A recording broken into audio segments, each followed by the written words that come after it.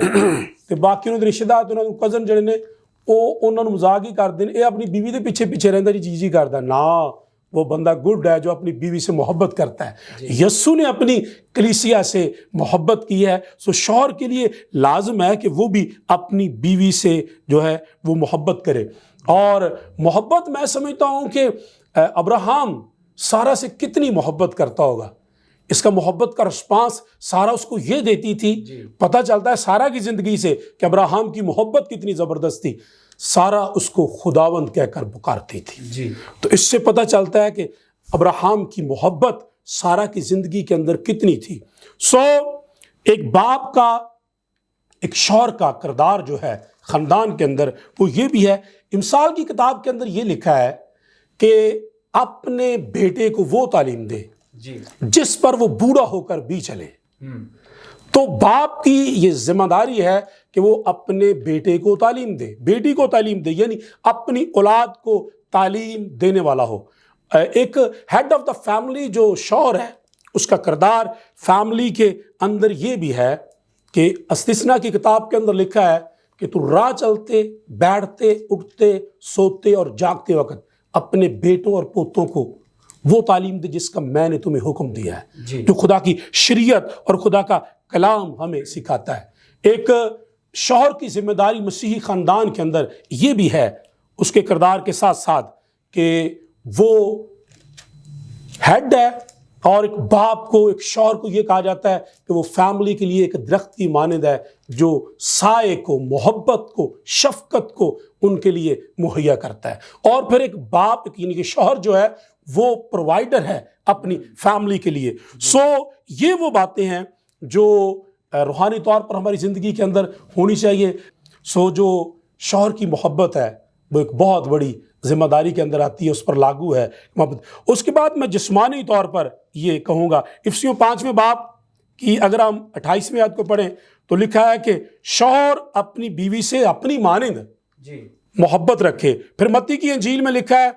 19ویں باب کی 5ویں آیت میں کہ مرد اپنے ماں باپ کو چھوڑے گا اور اپنی بیوی سے ملا رہے گا۔ سو اس کی ذمہ داری کے اندر ہے کہ جب اس کی شادی ہوتی ہے، ایک خاندان میں آتا ہے، تو وہ اپنی بیوی سے ملا رہے۔ اس کا مطلب ہرگز نہیں ہے فیتھ ٹی وی کے ناظرین جو ہیں کہ وہ اپنے ماں باپ کی عزت نہ کرے یا ان کی ذمہ داریوں کو پورا نہ کرے یا ان کو پرووائڈ نہ کرے، جب وہ بزرگ ہو جائے تو ان کو مہیا کرے سب کچھ، لیکن وہ اپنی بیوی کے ساتھ ملا رہے اور وہ دونوں ایک بدن ہیں۔ اور پھر جب کبھی بیوی بیمار ہوتی ہے، بچے بیمار ہوتے ہیں، بیوی بیمار ہو جائے تو شوہر کی بڑی ذمہ داری ہے اس کے اندر۔ بعض اوقات کئی شوہر جو اسے بڑی کتراتے ہیں اور شرم محسوس کرتے ہیں، اور میں سمجھتا ہوں کہ اگر بیوی بیمار ہے تو ایک شوہر کو بڑی ذمہ داری سے بچوں کی دیکھ بھال کرنی چاہیے۔ اور میں نے کئی مرتبہ تو دیکھا ہے کہ شوہر بڑے ایکسپرٹ ہیں، وہ کوکنگ کرتے ہیں، وہ بیوی کی ہیلپ کرتے ہیں۔ مجھے خیر بہت ساری چیزیں تو نہیں بنانا آتی، ورنہ کبھی مسز بیمار ہو تو میں بچوں کو چائے یا بریڈ کا کچھ سینڈوچ کر کے دینا ہو تو میں بچوں کی ہیلپ کر دیتا ہوں کہ بچے کم سے کم اسکول چلے جائیں۔ تو یہ ساری شوہر کے اوپر جو ہے وہ ذمہ داری آتی ہے۔ ایوب کی زندگی کی بہت بڑی ایک ایگزامپل ہے کہ ایوب اپنے دن پر لکھا ہے پہلے باب میں کہ اپنے دن پر وہ اپنے بچوں کو، اپنے بیٹے اور بیٹی کو اکٹھا کرتا، سوختنی قربانی دیتا، اور وہ سمجھتا تھا کہ ہو سکتا ہے کہ میرے بچوں سے کوئی غلطی یا گناہ ہو گیا ہے۔ سو خاندانی طور پر یہ ہے کہ ایک شوہر کو ذمہ داری اٹھاتے ہوئے فیملی کی تمام ذمہ داریوں کو اٹھانا چاہیے، اپنے بیوی کے ساتھ، اپنے بچوں کے ساتھ صلاح مشورہ کرنا چاہیے۔ کئی مرتبہ شوہر جو ہیں وہ اچھے پڑھے لکھے ہو سکتے ہیں، وہ اچھی تعلیم یافتہ ہو سکتے ہیں، ایماندار بھی ہو سکتے ہیں، لیکن وہ کل ہی ہر کار اپنا فیصلہ کر دینے۔ لیکن میں سمجھتا ہوں کہ شوہر کی ذمہ داری کے اندر آتا ہے کہ وہ اپنی بیوی کے ساتھ مشورہ کرے۔ اگر بچے بڑے ہیں تو فیملی کے لوگ بیٹھیں، دعا کریں اور وہ کہیں کہ جی ہمیں اس طرح سے یہ کام کرنا ہے۔ فیصلہ باپ کا ہی ہے، شوہر کا ہی ہے جو ہیڈ آف دا فیملی ہے، لیکن کم سے کم اپنی بیوی سے مشورہ لے، ایک سے دو جو ہیں وہ بہتر ہیں۔ اور میں آخر میں یہ کہنا چاہتا ہوں کہ یسوع مسیح جو مسیحی خاندان کا، جو ساری دنیا کے اندر مسیحی خاندان ہے، اس کا دولہا ہے، اس کا ہیڈ ہے، اس نے اتنی محبت کی کہ اپنی جان صلیب پر قربان کر دی، اور آج تک وہ ساری چیزیں ہمیں پرووائڈ کرتا ہے۔ جی thank you so much pastor Arif صاحب، آپ نے اس سوال کا بڑا مفصل جواب دیا، اور میں ایمان رکھتا ہوں ناظرین ہم سب نے اس سوال کے جواب میں بہت کچھ سیکھا ہے، اور ہم نے سیکھا ہے کہ مسیحی خاندان میں شوہر کا کردار اور ذمہ داریاں کیا ہیں۔ ہم آگے بڑھیں گے، اور میرا نیکسٹ کویسچن خدا کے خادم پاسٹر اشرف جیڈن صاحب سے ہوگا۔ پادری صاحب آپ ہماری رہنمائی فرمائیں کہ مسیحی خاندان میں بیوی کا کردار اور ذمہ داریاں کیا ہیں، یعنی ایک Christian wife according to Bible اسے کیسا ہونا چاہیے؟ آمین، ہاللیلویہ۔ بڑا اچھا یہ بھی سوال ہے کہ according to Bible Christian wife کو کیسا ہونا چاہیے، اور ہم اس بات کی بڑی شکر گزاری کرتے ہیں کہ بائبل مقدس جو ہے یہ انسان کی زندگی اور معاشرتی زندگی، کوئی بھی زندگی ہے، اس کے لیے صلاح کاری کرتی ہے، جی مشورہ دیتی ہے، حوصلہ افزائی کرتی ہے۔ تو یہ ازدواجی زندگی اور خاندان کے بارے میں آج گفتگو چل رہی ہے۔ ہم نے بڑا خوبصورتی کے ساتھ شوہر کے کردار کو سنا کہ وہ کیسا ہونا چاہیے۔ اب شوہر کے بعد خدا نے بیوی کو اس کا مددگار اور شریک حیات اور اس طرح سے خاندان کی بنیاد رکھنے کے لیے رشتہ ازدواج کے اندر جوڑا ہے۔ تو جہاں پر شوہر کا ذمہ داریاں بڑی اہم ہیں، وہاں پر بیوی کی بھی ذمہ داریاں بہت زیادہ ہیں، چونکہ میاں بیوی دونوں ہی ایک گھر کو لے کر چلتے ہیں، ایک سے نہیں بلکہ دونوں کے ملنساری کے ساتھ، اتفاق کے ساتھ، ایک خیال اور ایک روح کے ساتھ جب ہوں گے تو خاندان جو ہے یہ پرورش پاتا ہے، ترقی کرتا ہے، آگے بڑھتا ہے اور نسل زور آور ہوتی ہے۔ بائبل مقدس جو ہے وہ بیویوں کے بارے میں بڑی خوبصورت بات کرتا ہے، اور اگر ہم تھوڑا سا مثال کے طور پر بائبل مقدس کے اندر دیکھیں، ہم اس بات کو پہلا پطرس اور اس کے 3 باب کی پہلی چند آیتوں میں بڑی وضاحت کے ساتھ دیکھ سکتے ہیں۔ وہاں پر لکھا ہے، اے بیویو تم بھی اپنے اپنے شوہر کے تابع رہو، اس لیے کہ اگر بعض ان میں سے کلام کو نہ مانتے ہوں تو بھی تمہارے پاکیزہ چال چلن اور خوف کو دیکھ کر بغیر کلام کے اپنی اپنی بیوی کے چال چلن سے خدا کی طرف کھینچ جائیں۔ تو چونکہ ہم مسیحی گھرانے کی بات کر رہے ہیں، اور مسیحی گھرانہ خدا کے خوف میں زندگی بسر کرتا ہے اور پھر کامیاب زندگی بسر ہوتی ہے، تو یہاں پر بیوی کے لیے جو پہلی ذمہ داری ہے وہ یہی ہے کہ وہ اپنے آپ کو پاک رکھے، پاکیزہ زندگی میں اپنے آپ کو قائم رکھے اور نیک اعمال کے ساتھ اپنی زندگی بسر کرے۔ اور اکثر شوہر بہت اچھے ہوتے ہیں، خدا ان کا شکر ہے، اور کبھی کبھی ایسا بھی ہو سکتا ہے اس زمین کے اوپر ہم رہتے ہیں کہ شوہر مزاج کے اندر شاید اتنا کوآپریٹو نہیں ہو سکتا، یا دعا گو نہیں ہو سکتا، یا دنیا داری کو زیادہ ترجیح دے سکتا ہے، یا کسی بات میں بیوی کے لیے وہ دکھ کا سبب بن سکتا ہے۔ تو ایسی صورت میں یہاں پر بڑی خاص بات بیوی کی ایک صفت جو ہے پاکیزگی کی اور خدا کے خوف کی وہ بتائی گئی ہے کہ اگر وہ اپنے دل میں ایسا خوف رکھتی ہے، خدا کے خوف کو، اور شوہر کی تابع رہتی ہے اور شوہر کے ساتھ محبت سے رہتی ہے، اس کے لیے دعا کرتی ہے۔ اگر شوہر بے ایمان ہے تو وہ بیوی کے چال چلن سے اور بیوی کے نمونہ سے اس کی زندگی جو ہے وہ بدل سکتی ہے، اور وہ خاندان کے لیے باعث برکت اور بیوی کے لیے باعث فخر ہو سکتا ہے۔ اور پھر دوسری بات یہ لکھی ہے کہ بیوی کو دنیا کی ان چیزوں میں الجھنا نہیں چاہیے جو کہ شوہر کے لیے بھی اور پھر خدا یا مسیحی زندگی کے لیے وہ بہتر نہ ہو سکے۔ تو یہاں پر روحانی زندگی کا معیار بتایا گیا ہے کہ تمہارا سنگار ظاہری نہ ہو، یعنی سر گوندنا اور سونے کے زیور اور طرح طرح کے کپڑے پہننا، بلکہ تمہاری باطنی اور پوشیدہ انسانیت حلم اور مزاج کی غربت کی غیر فانی راج سے آراستہ رہے، کیونکہ خدا کے نزدیک اس کی بڑی قدر ہے۔ تو یہ ایک عورت جو ہے، جو بیوی کی صورت میں ہے، اس کے لیے خوبصورت کامیاب زندگی کا راز بتایا گیا ہے کہ وہ دنیا کے ان ہم شکل کاموں کے اندر نہ جائے جن سے خدا ناراض ہو سکتا ہے، اور ظاہری جو سنگار ہیں اور ظاہری طور پر اپنے آپ کو بہت زیادہ اوور کسی چیز میں لے کر جانا ہے، اور اس میں سے پرہیزگاری کے بارے میں بتایا گیا ہے، اور اس کے بجائے وہ کیا کرے، وہ خدا پرست ہو اور اپنے شوہر کی تابع رہے۔ اور نیچے ایک مثال دی گئی ہے کہ شروع میں بھی، یعنی بائبل کے ابتدائی زندگی میں بھی، دنیا کی ابتدائی زندگی میں بھی خاندان تھے، خدا پرست عورتیں تھیں، بیویاں تھیں، اور یہاں پر ابراہیم کے خاندان کی مثال دی گئی ہے کہ ابراہیم کی بیوی جو سارہ تھی وہ خدا پرست بھی تھی اور اپنے شوہر سے ڈرتی بھی تھی، پاک دامن بھی تھی، اور اس طرح سے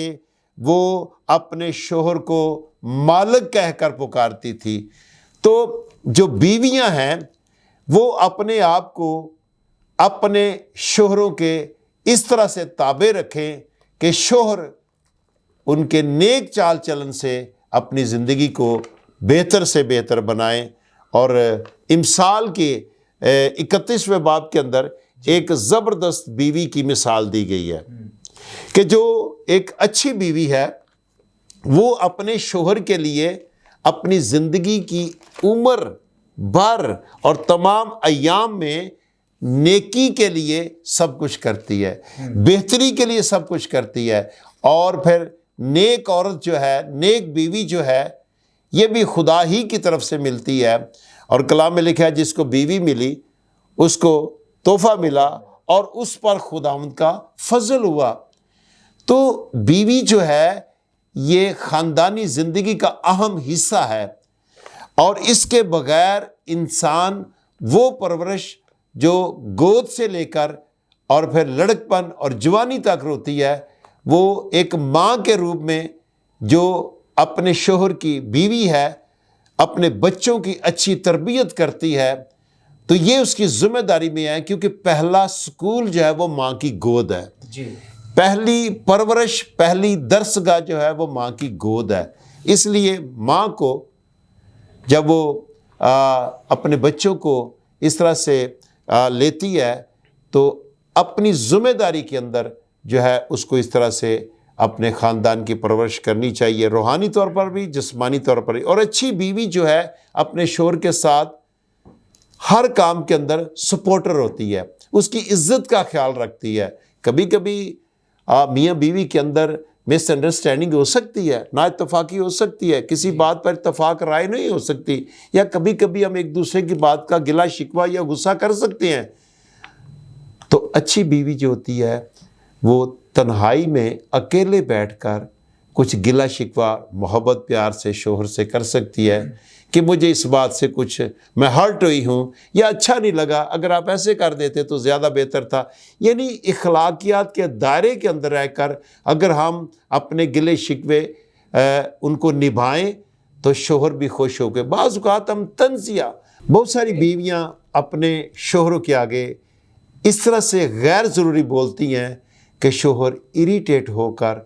تو پھر اپنی بد زبانی پر آ جاتے ہیں، غصہ پر آ جاتے ہیں، حالات بگڑ جاتے ہیں۔ میں سمجھتا ہوں ایک مشورہ کے طور پر ایز اے خدا کا خادم ہوتے ہوئے، ایز اے بزرگ خادم ہوتے ہوئے، جتنی بھی بیویاں ہیں اپنے اپنے شوہروں کے ساتھ وہ برداشت کے ساتھ اپنی زندگی بسر کریں۔ کبھی کبھی ہو ہی جاتا ہے، لیکن شوہر ہی ہے جو پورے گھر کو چلا رہا ہوتا ہے۔ ہم نے سنا اس سے پہلے کہ شوہر کس طرح سے اپنے خاندان کو لے کر چلتا ہے، اور بیوی کے لیے ضروری ہے کہ بیوی کا کردار جو ہے وہ نرم دل ہونا چاہیے۔ وہ ہے ہی نرم دل اور پیار سے بھری ہوتی ہے، اور محبت کی دیوی اپنے شوہر کے لیے ہوتی ہے، اور میں سمجھتا ہوں کہ دنیا کی ہم شکل نہیں ہونا چاہیے۔ اور ایک بڑی خاص بات ہے کہ شوہر کے وسائل کے اندر وہ اپنے خاندان کی گزر اوقات کرے۔ بعض اوقات ہم دوسروں کو دیکھ کر اپنے گھر میں جھگڑے اور لڑائیاں پیدا کر دیتے ہیں۔ اچھی بیوی جو ہے اس کی بڑی خوبصورت صفت ہے کہ وہ اپنے شوہر کے کمزور پہلوؤں پر بھی پردہ ڈالتی ہے، جی، اور ایک دن وہی کمزور شوہر جو ہے وہ اس کے اس کردار سے جو بیوی کا اچھا ہے، شوہر کی صفت جو ہوتی ہے، تو اور پھر وہ دونوں مل کر جو ہیں اپنے خاندان کی پرورش کرتے ہیں۔ تو بیوی کے لیے ہمیشہ یہی ہے کہ وہ سب کچھ برداشت کرے اور شوہر کے لیے ہمیشہ دعا کرے۔ جب شوہر گھر سے باہر جاتا ہے اس کے لیے ضرور دعا کرے، اس کی سلامتی کی دعا کرے، اس کے واپس آنے کی سلامتی کی دعا کرے، اور دونوں مل کر دعائیہ زندگی کو اپنائیں۔ جب میاں بیوی دونوں مل کر دعائیہ زندگی کو مضبوط کریں گے تو یہ ایک مسیحی گھرانہ جو ہے وہ نظر آئے گا، اور پھر خدا کا کلام پورا ہوگا کہ وہ مسیحی گھرانے کو پیار کرتا ہے اور ترقی ہوتی ہے۔ تو یہ بیوی نہ صرف اپنے شوہر کے لیے بلکہ کلیسیا اور سب کے لیے باعث ایک خوشی اور باعث نمونہ اور باعث ماڈل ہوتی ہے۔ تو یہ مسیحی خاندان ہے، یہ مسیحی ایک شوہر کی مسیحی بیوی ہے، تو اسے اس طرح سے اپنی زندگی بسر کرنی چاہیے آمین، تاکہ نمونہ بنے اور بچے ترقی کریں ماں باپ کے کردار کو دیکھ کر۔ جی تھینک یو سو مچ سر، خداوند آپ کو برکت دے۔ آپ نے بڑا مفصل جواب دیا، اور ہم نے ایک کرسچن وائف کے کریکٹر کو اور اس کی رسپانسبلٹیز کو بائبل میں سے دیکھا ہے۔ ہم آگے بڑھیں گے، اور میرا نیکسٹ کویسچن خدا کے خادم پاسٹر عارف گل صاحب سے ہوگا۔ پادری صاحب، آپ ہماری رہنمائی فرمائیں کہ کرسچن فیملی میں جو بچوں کا کردار ہے یا ان کی خدا اور اپنے پیرنٹس کے لیے، والدین کے لیے جو ان کی ذمہ داریاں ہیں وہ کیا ہیں؟ پریز دی لارڈ، ہاللویہ۔ پاسٹر مصور، بہت زبردست کویسچن کیا آپ نے کہ ایک مسیحی خاندان کے اندر بچوں کا کردار یا بچوں کی ذمہ داریاں کیا ہیں۔ سو ہم شکر گزاری کرتے ہیں۔ میرا ایمان ہے کہ فیتھ ٹی وی کو جتنے لوگ دیکھ رہے ہیں آپ برکت پا رہے ہیں، اور یقیناً یہ کلام آپ کی زندگی کو بدلے گا۔ یہ سوال جو ہے یہ خصوصی نوجوان بیٹے اور بیٹیوں کے لیے ہے۔ ایک مسیحی خاندان کے اندر بچوں کو سب سے پہلے خدا کا وفادار ہونا چاہیے، اور اس کے بعد اپنے ماں باپ کا، اور اس کے بعد پھر خدا کے جو خادم ہیں یا ان کے جو چرچ کا خادم ہے، آپ اس کی عزت کریں اور اس کی بھی اس کے ساتھ وفادار رہیں، تاکہ آپ کی زندگی کے اندر خداوند یسوع مسیح کے نام کو عزت اور جلال ملے۔ اور میں اس بات کے لیے شکر گزاری کرتا ہوں کہ جب بچے اپنی ذمہ داریوں کو نبھاتے ہیں، اپنی زندگی سے خدا کی عزت کرتے ہیں، ماں باپ کی عزت کرتے ہیں، خدا کے خادموں کی عزت کرتے ہیں، بزرگوں کی عزت کرتے ہیں، خدا کے کلام کی عزت کرتے ہیں، تو ماں باپ کا جو سارا وہ فخر سے بلند ہو جاتا ہے، اور سب سے بڑھ کر ہمارے منجی خداوند یسوع مسیح کے نام کو عزت اور جلال ملتا ہے۔ امثال کی کتاب کے اندر تیسرے باب میں یہ لکھا ہے کہ اے میرے بیٹے، میری تعلیم کو فراموش نہ کر، بلکہ تیرا دل میرے حکموں کو مانے، کیونکہ ان سے عمر کی درازی اور پیری اور سلامتی تو حاصل کرے گا۔ شفقت اور سچائی تجھ سے جدا نہ ہوں، تو ان کو اپنے گلے کا طوق بنانا اور اپنے دل کی تختی پر لکھنا، یوں تو خدا اور انسان کی نظر میں مقبولیت اور عقل مندی حاصل کرے گا۔ سارے دل سے خداوند پر توکل کر اور اپنے فہم پر تکیہ نہ کر، اپنی سب راہوں میں اس کو پہچان اور وہ تیری رہنمائی کرے گا۔ تو اپنی ہی نگاہ میں دانش مند نہ بن، خداوند سے ڈر اور بدی سے کنارہ کر، یہ تیری ناف کی صحت اور تیری ہڈیوں کی تازگی ہوگی۔ کلام کے اندر لکھا ہے کہ اگر ہمارے بیٹے ہماری بیٹیاں خدا اور اپنے باپ کی بات کو مانے تو ان کی زندگی میں سلامتی، پیری، عمر کی درازی، برکت اور خدا کا جلال آئے گا، اور وہ انسان اور خدا کی نظر میں، ہیلیلویا، خدا کی نگاہ میں وہ مقبولیت حاصل کریں گے، اور خدا کا فضل ان کی زندگیوں پر ہوگا۔ اور پھر یہ لکھا ہے کہ وہ ان کی یہ ناف کی صحت اور ہڈیوں کی تازگی ہوگی۔ خدا کے کلام کی باتوں کو ماننا نوجوان بیٹوں اور بیٹیوں کے لیے بڑا ضروری ہے۔ میں چند ایگزامپل جلدی سے دینا چاہتا ہوں۔ ایک چھوٹا لڑکا جب یسوع مسیح نے بیابان کے اندر 5000 لوگوں کو کھانا کھلایا تو ایک لڑکے کے پاس 5 روٹیاں اور 2 مچھلیاں تھیں، اس نے تابع داری کی اور اپنی روٹیاں جو ہیں وہ پیش کر دی، مچھلیاں پیش کر دی، اور کلام کے اندر لکھا ہے 5000 لوگوں نے بچوں اور عورتوں کے علاوہ کھانا کھایا، پھر بھی 12 ٹوکرے بچ گئے۔ اس تعداد کو اگر یوں اسکالر جو بیان کرتے ہیں وہ 25 سے 30 ہزار لوگوں کی تعداد ہے۔ ایک لڑکے نے اپنی ذمہ داری کو تابع داری کے اندر لیا کہ مجھے یہ کام کرنا ہے خدا کے جلال کے لیے۔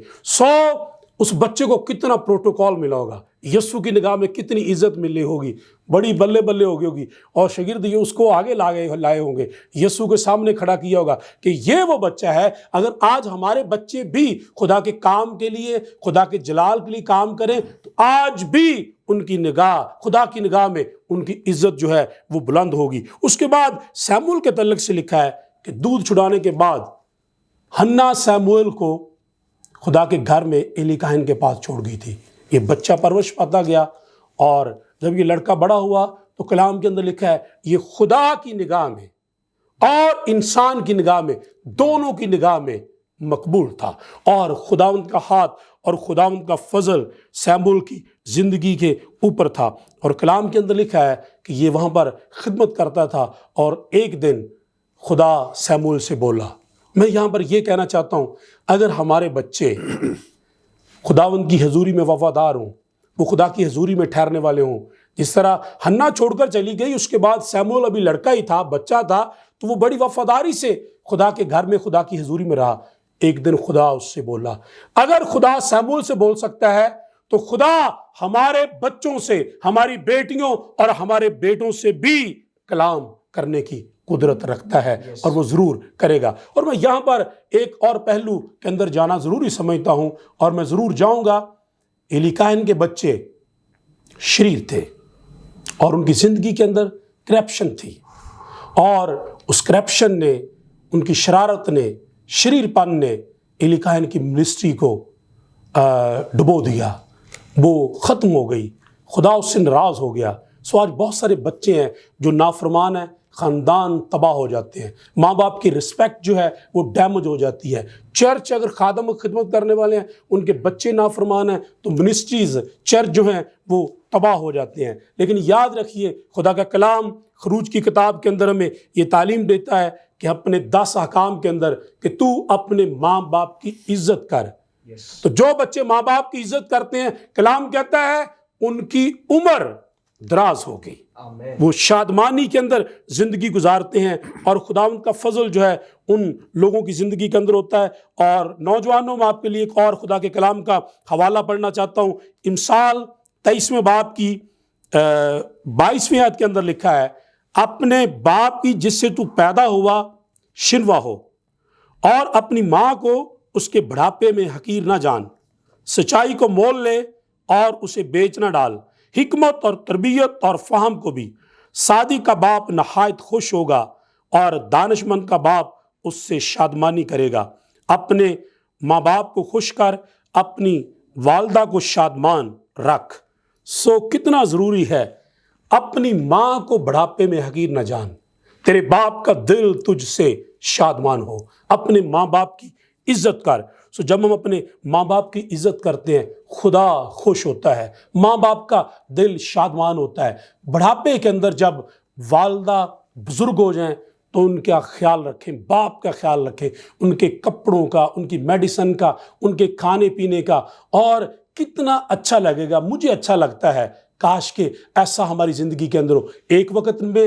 باپ اور ماں نے ہمیں انگلی پکڑ کر چلنا سکھایا. کاش کہ جب وہ بزرگ ہوں اور لڑکھڑاتے ہوں تو بچے, بیٹے یا بیٹیاں اپنے ماں باپ کا ہاتھ پکڑ کر ان کے ساتھ ساتھ چلیں اور لوگ دیکھ کر ہمارے آسمانی باپ کی تمجید کریں گے. آخری بات, یسوع مسیح نے اپنے ماں باپ کی عزت کی اور اپنے ماں باپ کی خدمت بھی کی, اور 30 سال کی عمر تک جب یسوع مسیح جوان ہوا تو اپنے باپ کے ساتھ وہ ذمہ داریوں کو نبھاتا رہا, کام کرتا رہا. اور نہ صرف یہاں پر بلکہ صلیب پر بھی اس نے اپنی ماں کی فکر کی, اور اس نے اپنے شاگرد کو کہا کہ یہ تیری ماں ہے, اور یوحنا کو کہا یہ تیری ماں ہے, اور ماں سے کہا آج کے بعد یہ تیرا بیٹا ہے. کاش کہ آج کے بچے آپ کے اور میرے خدا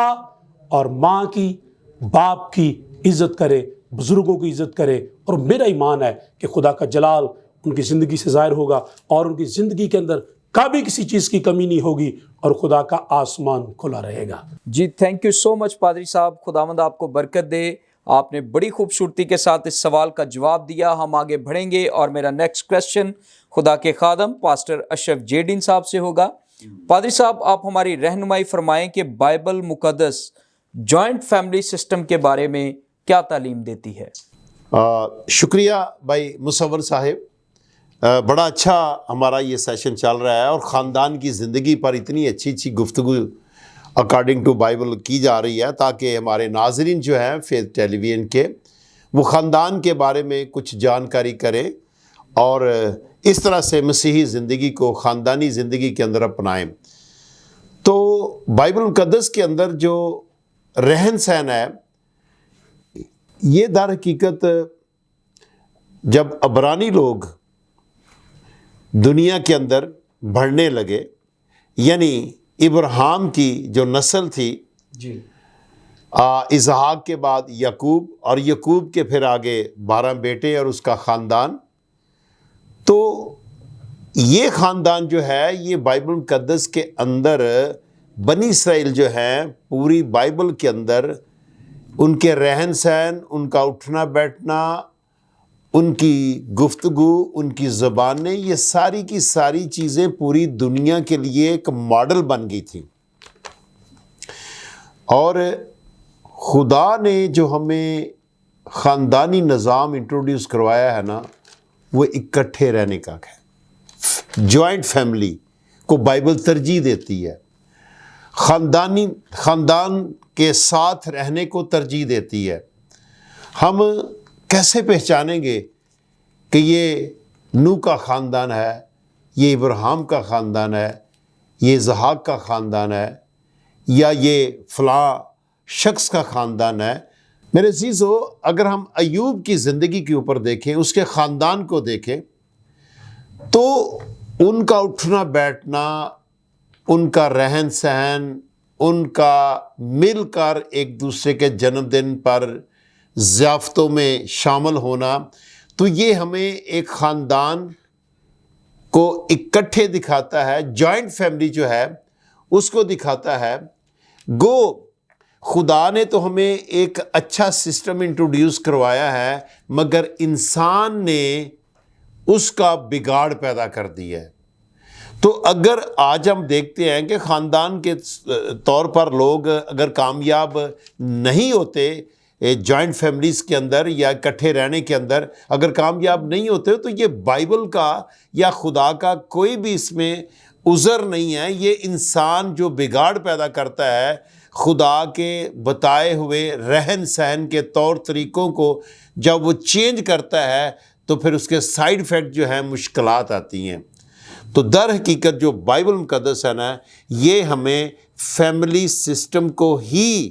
زور دیتی ہے کہ ہم خاندانوں کے ساتھ رہیں. اور معاشرہ کس چیز کو کہلائے گا؟ جب خاندان نظر آئیں گے تو پھر معاشرہ نظر آئے گا, پھر قوم نظر آئے گی. تو اگر انسان بکھرنا شروع ہو جائے، میں چھوٹی سی مثال دوں گا، ہمارا جو ایشیا ہے جی اس کے اندر خاندانی سسٹم ہے اکثریت کے اندر، اور یورپ کو دیکھیں مغربی ممالک کے اندر تو وہاں پر الگ الگ رہن سہن کو ترجیح دی جاتی ہے، اور وہاں پر کوئی بھی ایک دوسرے کا مددگار دکھ سکھ میں نہیں ہوتا، اور وہاں پر تنہائی ہے اور آنر نہیں ہے، اور اپنی ذمہ داری کو ہم احسن طریقے سے پورا نہیں کرتے، اور غیر ذمہ دارانہ وہاں پر ماحول بنتا ہے۔ اور جو فیملی جوائنٹ سسٹم ہے یہ انسان کی حوصلہ افزائی کرتا ہے، یہ کمزور خاندان کو زوراور بناتا ہے۔ تو اس لیے بائبل مقدس کے اندر محبت، یونٹی، بھائی چارہ، رفاقت اور شراکت کو ہی ترجیح دی گئی ہے، اور جہاں خاندان کی بات ہوتی ہے تو بائبل مقدس جوائنٹ فیملی کو، خاندان کو اکٹھے رہنے میں ترجیح دیتی ہے۔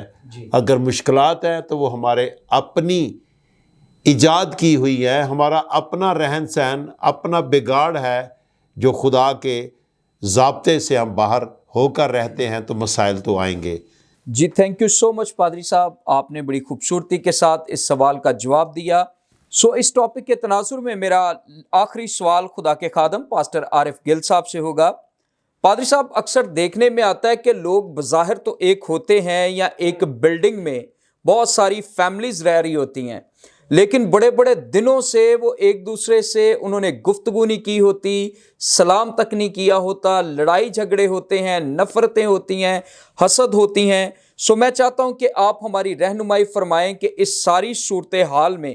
خاندانی نظام کو کیسے بہتر بنایا جا سکتا ہے، اور دوسری بات کہ خاندانی دعا کس قدر اہم ہے۔ پریز دی لارڈ، ہاللویا۔ خداوند کی حضوری میں شکر گزاری کرتے ہیں۔ پاسٹر مصور، جو آپ نے سوال کیا لڑائی جھگڑے کا اور اس کے بعد بہتری کیا ہو سکتی ہے، دعا کی کتنی ضرورت ہے، تو میں یہ آپ کو بتاتا چلوں کہ جو لڑائی جھگڑے ہیں یہ آج سے نہیں ہے، بلکہ یہ شروع سے ہیں، اور لڑائی جھگڑوں نے کئی ملکوں کو، خاندانوں کو، چرچز کو، منسٹریز کو تباہ کر کے رکھ دیا ہے۔ اگر ہم شروع کی بات کریں لڑائی جھگڑے کی، تو آپ دیکھیں کہ پیدائش کی کتاب میں ہابل نے اپنے بھائی قائن کو قتل کر دیا تھا، اور ایک بہت بڑی جنگ جو ہے ہابل نے قائن کو، ہابل نے قائن قائن نے ہابل کو، قائن نے ہابل کو، بندہ بدل بندہ۔ اگر ہم شروع سے دیکھیں، خدا کے کلام کے اندر لکھا ہے کہ قائن نے ہابل کو قتل کر دیا، اور یہ بہت بڑی جو جنگ ہے وہ شروع ہوگی صرف اس بات سے کہ اس کی قربانی جو ہے وہ خدا کی نگاہ میں مقبول نہیں ٹھہری، اور اس کے بھائی کی قربانی جو ہے مقبول ہوئی، اور خدا اس سے خوش ہوا۔ آج بھی حسد کے سبب سے، جیلسی کے سبب سے بہت ساری گھروں کے اندر اندرونی طور پر جنگیں شروع ہو جاتی ہیں۔ اور جس طرح پاسٹر مصور آپ نے کہا کہ لوگ بظاہر تو ایک بلڈنگ کے اندر رہتے ہیں، لیکن ایک چھت کے نیچے رہتے ہوئے وہ ایک دوسرے سے سلام دعا بھی نہیں لیتے۔ اور میں سمجھتا ہوں کہ خدا کے کلام کی جو یسوع مسیح نے یسایہ نبی کا ریفرنس کوڈ کیا انجیل میں، اور اس نے کہا یہ لوگ زبان اور ہونٹوں سے میری تعظیم کرتے ہیں مگر ان کے دل مجھ سے دور ہیں۔ کئی خاندان ہیں وہ چرچ میں جاتے ہیں تو وہاں پر بڑا پریز دی لارڈ، ہیلیلویا، غیر زبانیں، کوئی عبرانی کے لفظ، کوئی انگریزی کے بھی، لیکن گھر میں وہ اپنے بھائی سے محبت نہیں رکھتے۔ اور یوحنا یہ کہتا اپنے خط میں کہ اگر کوئی اپنے بھائی سے محبت نہیں رکھتا، اور چونکہ وہ ایک ماں سے پیدا ہوئے ہیں، اکٹھے کھیلے ہیں، ایک کچن کے اندر، ایک ڈائننگ ٹیبل پر بیٹھ کر انہوں نے کھانا کھایا ہے، اگر کوئی اپنے بھائی سے محبت نہیں رکھتا اور وہ دعویٰ کرے کہ میں خدا سے محبت رکھتا ہوں تو وہ جھوٹا ہے۔ اگر ایک چھت کے نیچے آپ رہ رہے ہیں تو ضروری ہے کہ آپ خدا کی محبت کو اپنی زندگی کے اندر لیں اور ان مسائل کا شکار نہ ہوں۔ ایک خاندان جب لڑائی جھگڑے شروع ہوتے ہیں تو میں آغاز اس کا یوں کروں گا کہ ان کو توبہ کی ضرورت ہے، اور پورا خاندان ٹھیک طرح سے توبہ کرے۔ اگر توبہ کرنے سے، معافی مانگنے سے نینوا بچ سکتا ہے، تو اگر خاندان توبہ کرے، خدا کی حضوری میں جھکے اور خداوند کی حضوری میں دعا کرے اور ڈس یونٹی سے نکل کر یونٹی اور محبت میں آئے، خدا ان کی دعا پر اپنے کان لگائے گا اور خدا اس خاندان کو بحال کرے گا، اور خداوند کا فضل اور خداوند کا جلال جو ہے ان کی زندگی کے اوپر ٹھہرے گا۔ جب آپ دعا اور پرستش کی بات کرتے ہیں ہمارے خاندانوں کے اندر، میں آخری بات کر رہا ہوں ٹائم کو مد نظر رکھ کر،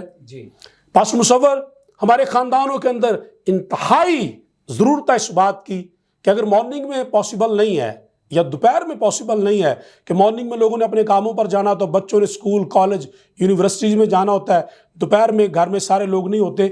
کم از کم ہم شام کو،